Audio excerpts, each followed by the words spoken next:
Tomorrow, noon, Parliament Hill, Take Canada Back rally. I cannot wait. I know I don't have to say this. I know you guys know this, but anybody planning on coming out, this is a peaceful protest. Of course, I don't want to see any masks. I don't want to see any threats. One of the biggest turnoffs about what I've been seeing on our Canadian streets over these past years is these masked thugs walking around in an intimidating way. If you have something to say, put your chest out, say it with pride. That's exactly what the Take Canada Back movement is about. We are certainly not a hate group. We love Canada. We love Canada and we want to see this country succeed. Of course, no violence. I don't want to see if there's any agitators out there, just let them be. We are so much better than them. The type of people who are cheering on the death of Charlie Kirk are truly pathetic, and their actions speak for themselves. We are 1,000 times better than that. We are a peaceful movement who is fighting for a return to the Canada that we knew and we loved. That's what we're fighting for. The 6 pillars of this movement. First and foremost, immigration. I do not blame the immigrants. I blame our ridiculous government who has allowed 8 million people into this country in the past decade. Enough is enough. It's become clearer and clearer. Our GDP per capita has now fallen 6 quarters in a row. GDP fell 1.6% in Carney's first quarter as Prime Minister, and he's supposedly an economic genius. We cannot withstand. It becomes more and more apparent every day, whether we're talking about the economics in this country, whether we're talking about the healthcare in this country, whether we're talking about the standard of living, whether we're talking about the CPI. By every standard measurement, immigration has been an absolute catastrophe. We need to return to zero for at least the next 5 years, whether we're talking about the TFW, the Temporary Foreign Worker Program, the IMP, the so-called Immigration Mobility Program, which have a combined 3.1 million people on in the year 2025. Pure insanity. We need a total halt to these programs for the not so distant future. This is our first priority. The TFW, the IMP need to be totally halted. There are 2 million Canadians who are currently eating at food banks. People cannot afford their rent. People cannot afford to have kids. Our economy is in tatters despite the fact that we have the second largest landmass of any country and absolutely incredible natural resources that any other country would die for. Enough is enough. We cannot withstand this anymore. For Mark Carney and the 15,000 companies that take advantage of the TFW and the IMP, this is a coup. Maybe fantastic for Brookfield Asset Management, the WF and Davos, where Carney have spent his entire career. This has been fantastic, but for the average middle and lower class Canadian, no, enough. End to the immigration. Our ancestors did not fight valiantly and die at Vimy Ridge, fight in World War II, to have this country stolen from them by corrupt globalist politicians like Mark Carney and his ilk. Total halt to immigration for at least the next 5 years. Next issue is policing. You just walk around our streets. The transformation that we have seen in Canada over the past decade since Justin Trudeau got elected is truly shocking. The amount of open crack smoking, open violence, open drug use, and the statistics back this up. In the past decade alone, violent crimes are up 60% in the past decade alone. Unprecedented in the Western world. Crimes against women are up over 80%. Petty crimes up over 100%. And this is because of laws like we've just seen a rash of home invasions and a disgusting essay of a 3-year-old in Toronto by people out on bail. The Liberal Party, we must demand that they rescind Bill C-75, which demanded that convicted criminals, get let out as early as possible. This is the exact text from Bill C-75. Disgusting. Let criminals out as early as possible and onto bail. It's resulting in crime skyrocketing on our streets. In Vancouver, 40 criminals in the year 2024 committed 6,000 crimes. They were arrested an average of 150 times over the course of the year.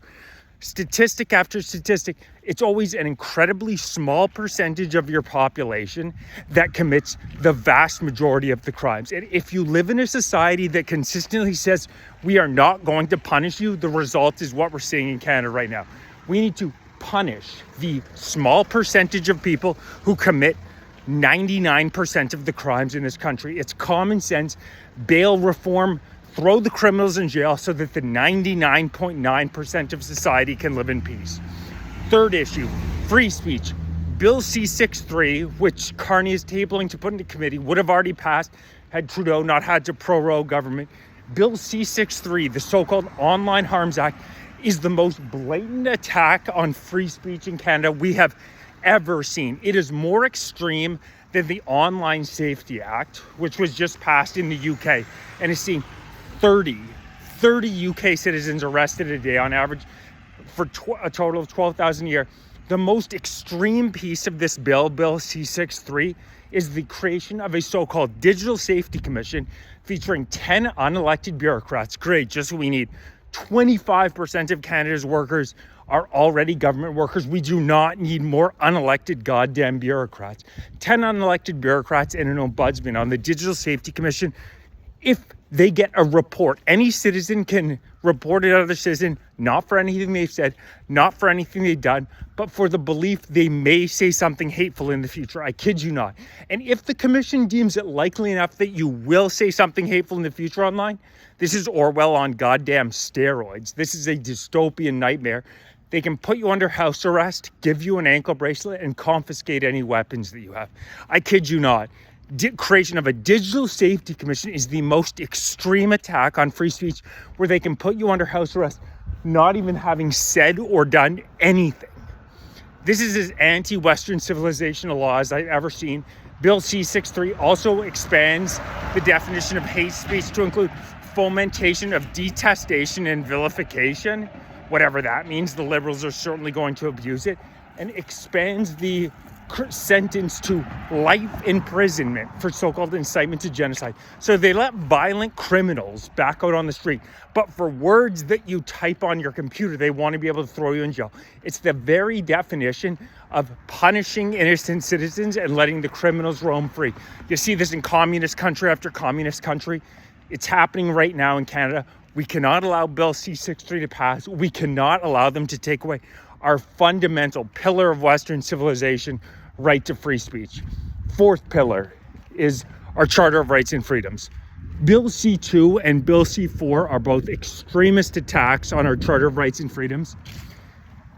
Bill C-2 states that every Canadian who has a computer is a digital service provider and allows the government to intercept any communications from that citizen if it is deemed in the national security interest. If it is in the national security interest, it also allows the government to intercept any mail before you receive it.